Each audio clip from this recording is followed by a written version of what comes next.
When I was around 14, my mum had no money. I was getting a bit desperate. When I was doing this, I could pay for my own food as well, so I wouldn't be so hungry. You don't know when mum's gonna, find a job. You don't know if dad's gonna come home. People like me don't get opportunities. I didn't think that someone like me could ever become anything. I think people don't understand that gang members know how to make you feel special. And when I was doing this, I felt like I was smart. It had been a while since I felt like I was good at anything. Young, black and poor are recognized as risky instead of vulnerable. Before you know it, you're in the claws of them. It was hard. I've been stabbed 5 times. 1 minute, you're this innocent, can't harm anybody, they're just playing football. And next minute, you're this potential criminal. Society has a very strange way of reacting to people who are in trouble. So something is not right. We cannot keep on doing the same things and expect a different result. We have to make a change.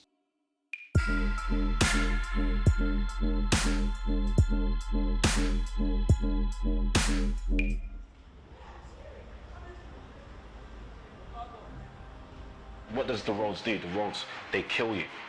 They make sure that you go to jail for life. The roads make sure that your future gets cut short. The road steals your dreams and ambitions. People outside would call us like a gang or whatever, but we're just a group of lads that went to the same school, from the same area. They're like my friends that I grew up with.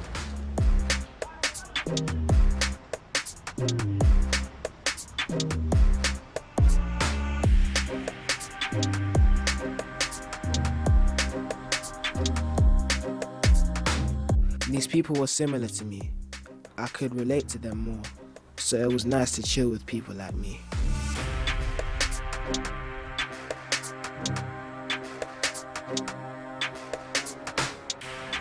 When people see us together and straight assume that we're not, we're up to no good or we're a gang or things like that, it's terrible, because any group of boys that you see on the streets, they're all friends before anything. They're all friends, we're not loitering, we're in our area where we live and we've come to hang out and talk.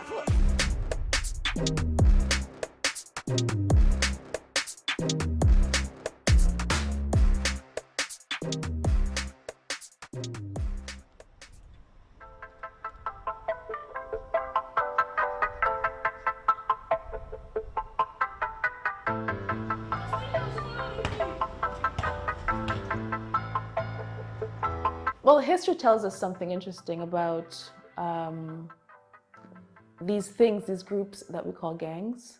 There are groups, whether you live in the inner city community and you're poor, you've been expelled from school, etc. And there are groups, if you live in an upper class community, if you're middle class, if you're upper class, and you're doing well in school. So that sense, that sense of grouping together contributes a sense of security.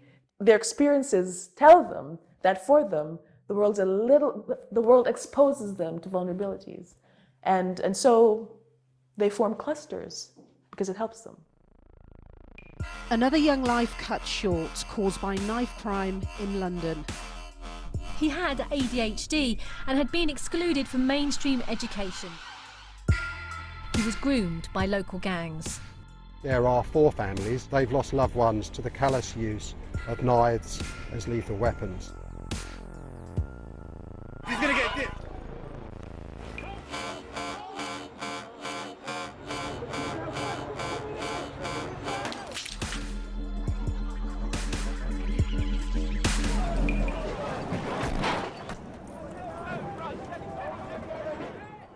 Started really in the 70s for many of us, especially young black men at that time.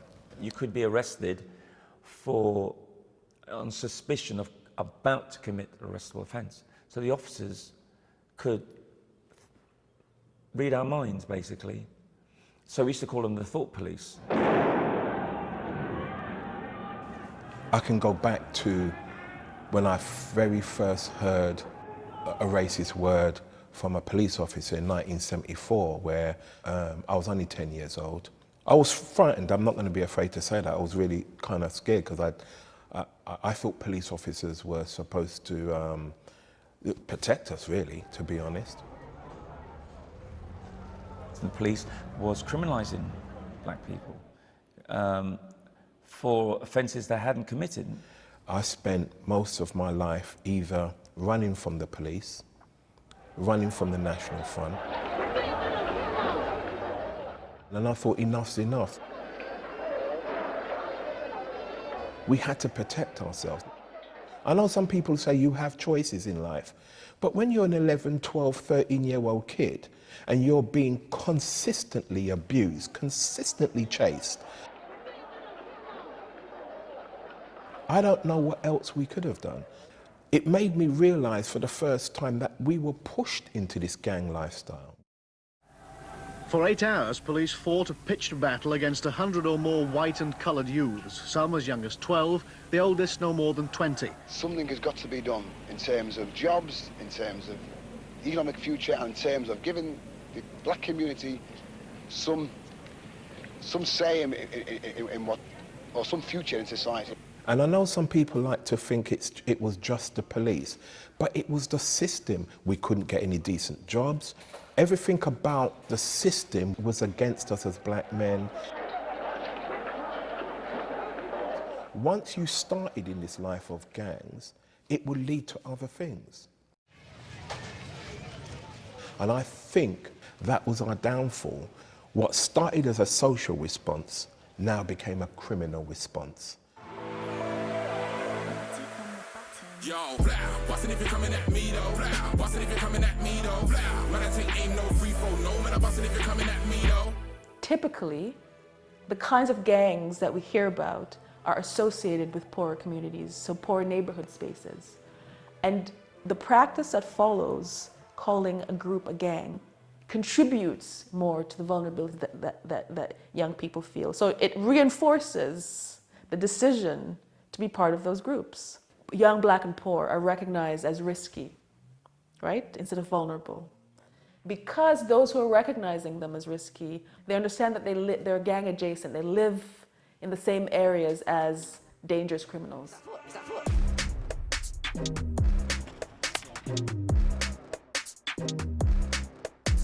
Yeah, so when you come out your house, you know, you see your friends' older brothers, you see, you know, their cousins or whatever, and, you know, because everyone knows everyone, they're saying hello to your mum when they're coming in and out of the shops and things like that, and it's quite family knit. But what you know, but you don't really realize is that some of these are drug dealers at the end of the day.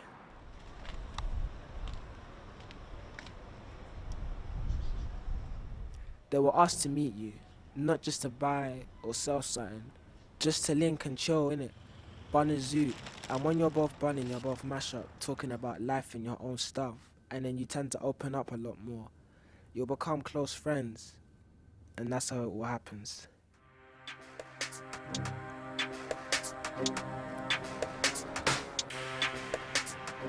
Your background or your race can determine how people look upon you. And that situation is exacerbated by the fact that we talk about crime as gang crime. We need to talk about it for what it is. It's a situation where children are being exploited, young people are being exploited and being labelled as gang members when they are actually victims of serious abuse and criminality.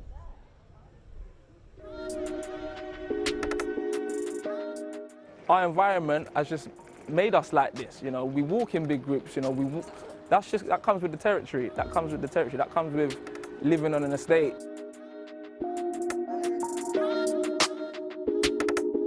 Is that foot? Is that foot? Is that foot?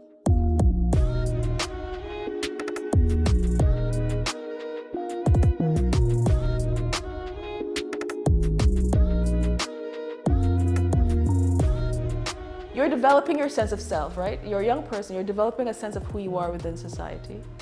And this is what you're learning about yourself, that you're surveilled because you're out of order, you're surveilled because you're risky, You're surveilled because you're in this dangerous grouping, this cluster called gang, and everyone within society is hearing that about you, and you know this. You totally know that this is what people are thinking about. You are more marginalised in certain communities at every step of your development. So imagine what that would do to you if you know that when you walk down the road, or if you walk into a shop, or if you, I don't know, if you do something normal like go to the park or go to a pool, that people are looking at you and thinking, oh. Imagine what that would do to yourself, a sense of self. The proportion of all stop and searches on black people has increased by 69% over 5 years. The average custodial sentence for a black person is almost 10 years longer than a white person. When I became a teenager, that's when it started feeling a bit different. That's when I started getting eyes. That's when, you know, the stop and searches started happening and things like that. And it was just such a drastic change in such a quick amount of time that I just wasn't ready for. I couldn't prepare myself, no one could. I don't think the police see me as a child. They treat black kids like we're a lot older than we are. They see us differently. I was one of the officers who gave evidence at the McPherson inquiry to say that the Met Police was institutionally racist. It was a crime that changed the police. Stephen Lawrence's racist murder at a bus stop in South London, and the determination of his parents, Doreen and Neville, with the support of Nelson Mandela, forced the establishment to accept that the Metropolitan Police was an institutionally racist organisation. One ex-officer in the Met for 30 years is not surprised. Yes, the officers were racist. They didn't know the communities they were policing.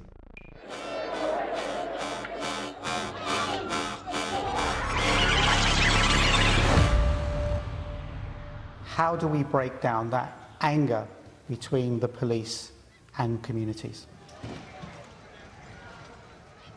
The relationship between the police and young boys is so fragile. In fact, it's non-existent, not even fragile, it's just totally non-existent.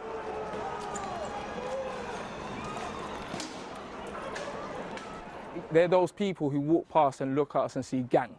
So searching my car for drugs.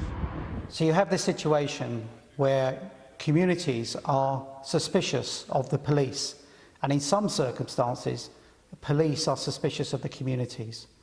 And when we get to that situation, there's a breakdown in trust. Relax your hand. Relax. And when these breakdowns happen, trust is lost, then it will be almost impossible to achieve progress, which is what is desperately needed. They think, okay, there's always been someone or group of people on that estate who are up to no good.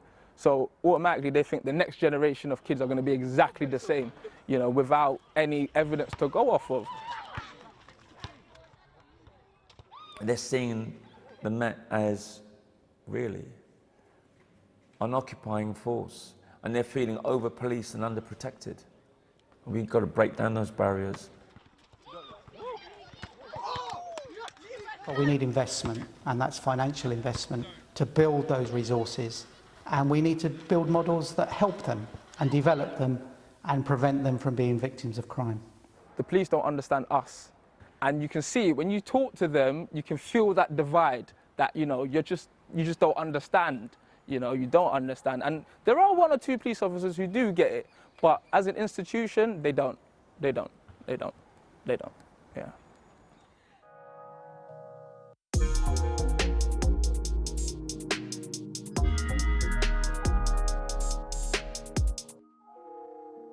In school, like, there weren't even people that understood me for like what was going on at home. My behaviour started to change. My behaviour started to change a lot, and I kind of noticed it where I didn't know what to do. I just started to act out of a character. At school, they only tell you when you're doing something bad. They never tell you when you're being good. They only focus on the negative. I lost interest really quickly, actually. It made me feel like I didn't belong there. You don't wake up and think, oh, I don't belong. It's a gift that's been given to you. And it's not been given to you once or twice. It's given to you over and over again. Are we getting it completely correct? I would say no, because the statistics are still telling us that there are a number of children who are still being failed by the system.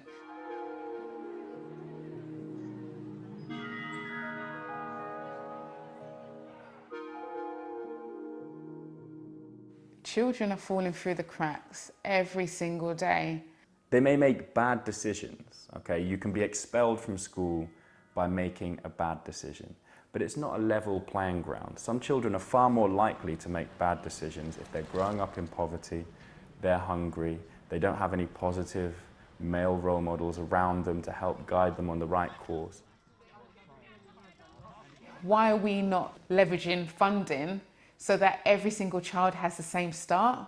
Schools now are facing decisions around how money is spent. There should be enough money there to help resource a school and give children what they need.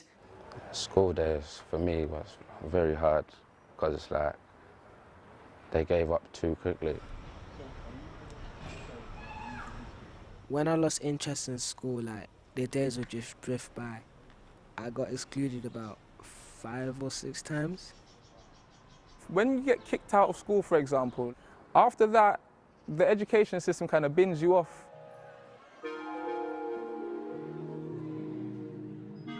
The moment a child is excluded from school, they're written off. I don't know how we still rationalize exclusion. I don't know how we haven't found a way to support young people who need it. When I was excluded, I smoked a lot of weed. Instead of doing like all the schoolwork they sent, I just bunned zoots the whole time. Life wasn't really going anywhere. There was no purpose. Some children will come from very difficult home backgrounds, and what they need from schools is support and understanding. The reality is, in some circumstances, they may be seen as problems in those schools and almost excluded from them. That leaves them very vulnerable to looking for support elsewhere, and there are plenty of gangs out there who will then prey on those very vulnerable children who don't get the sort of support they need in the schools or in the home. I then got caught up in like the wrong crowd. I started going out on the road, doing robberies and stuff. It's like it just went left like so quickly. When I was training to become a teacher, we covered grammar. We covered grammar in depth. No one ever taught me the correct way to change a dressing on a stab wound on a child's thigh or leg. So the first time that you do that, it's quite surreal. When a child comes in and the blood is stuck to their tracksuit leg. I've done that a lot of times since. I'm 28 now, in 6 years, we've seen a lot of stab wounds.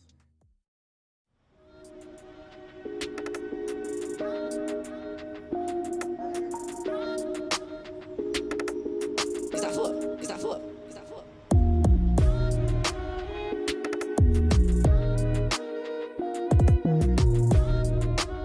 How street gangs have changed and progressed now is that they've realized, look, if we work together, we can make more money. We work together, we could sell drugs in the country, in the suburbs. They had to come up with a model that would ensure the longevity, which was children. It will start with like a spud, and then like it makes you feel like they're friends basically on a personal level, not just like business. That's how you get drawn in. How did you come up with the concept of bringing in children? And I use the word recruitment process. They identified young children that were vulnerable. There was an older, I heard that he was selling, so I thought maybe he could give me a chance. Trust me, I could trust him. He could help me make some money.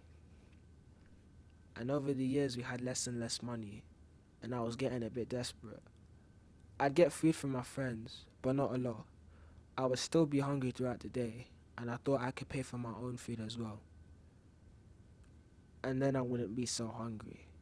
So when I was 15, 16, so my mid-teens, there was this a guy in the area, and he always kind of had his eye on me, like sort of thing, of someone who we could potentially recruit to help him out, you know, with his business, with his drug dealing business. And he liked the way I moved, and I remember him coming up to me one time, how about you come and do this for me, you know? You can make a couple £100 a week, and even though, you know, a couple £100 a week, to a 15-year-old, that's a lot of money. You don't know when mum's gonna, you know, find a job. In your head, you're thinking, okay, I've just got to get up and just do it myself, sort of thing. This man's offering me a job, you know, to do, you know, things just around my area, you know, and it's dead easy. I just have to just jump on a bike. The pressures that some of these young people are living under is immense. These gang leaders now see young people as a commodity. This is a means of making money. This is their trade. When you're a young person, you can't consent to be used for the crime of modern slavery. I do believe a lot of young people are trapped, and they don't necessarily want to be there. You know, they don't, in their heart of hearts, if you go and ask them, is this where you want to be? They'll say no, but they feel like they've got no other option. I've been in prison 3 times. When I went to prison the first time, I was 15 years old. I got a 12-month sentence originally. Looking back now, 15, I should have never done that time. I should have never done it. Because you know what, the first time was really hard. But you know what, because I got so immune to it for being so long inside, I kind of came out, and not that I missed it, but it was like, you know, it weren't the same again. So when we look at the statistics on mental health in gangs, we can see about 30% of people have attempted suicide, about 60% of them have drug-related problems, and about 70% have alcohol-related problems. All those levels are far higher than we'd see in similar groups in the general population. Their futures are a long way off, but at this young age, sometimes they are placed in that system, and it's almost impossible for them to break out of it. So when they end up in these situations, how do they ever put that right? What options are available to them?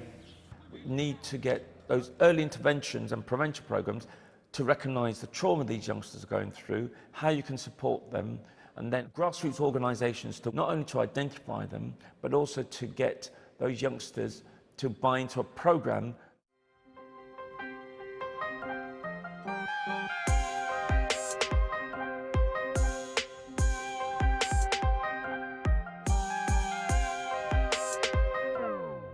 I was just wanting an out. So yeah, back then, all I needed was like someone to like really push me and to drive me in that right direction. I believe all young boys, especially living in areas such as where I've come from, definitely need the mentors. Whether they're exhibiting, you know, bad sort of choices or not, even if they're exhibiting good choices, just give them a mentor just to guide them through, help them navigate. To mentor a young person, you cannot become inconsistent. You can't be in the person's life for 2-3 months and then you disappear because there's no funding. What we need is long-term mentoring. You've got to be in there for the long haul. Let's go, he's over it, he's over it. Some of the kids that come to Box Up Crime, you know, they've been kicked out of school, they've been expelled. You know, some of them have just come out of prison. Some of them have been referred to us from social services where they're not living with mum and dad. You know, because if we're not there, where do they fall into? They fall into another safety net, which is the roads. The roads had another plan for that young person. How many people did you stab? Are you the driller of the year? How much time did you get in prison? How many times did you get stabbed? You know, and these are negative realities that the streets have for these kids. Let's go, show them, let's go. Good work. If there wasn't organisations like Box Up Crime doing the work that we do and other great organisations in the UK, you know, these kids don't have nowhere else to go. They see that we look just like them. They see that we talk just like them. They see that we've got experiences just like them. They understand that we got kicked out of school, we went to prison just like them. And they see familiar faces that have all made mistakes but have turned it around, you know. And what happens is they start to see there is light at the end of the tunnel. They start to realise that there's hope. I started speaking to my family. It feels better when you tell more people about certain stuff. I felt a lot better about that. You know, but I wanted the right opportunity for me, you know, and thank God I was given it and I took it. I'm still there, just fighting, to be a better person every single day, you know. And I can't ask for anything else but the right people to see like that. I got it. I got this.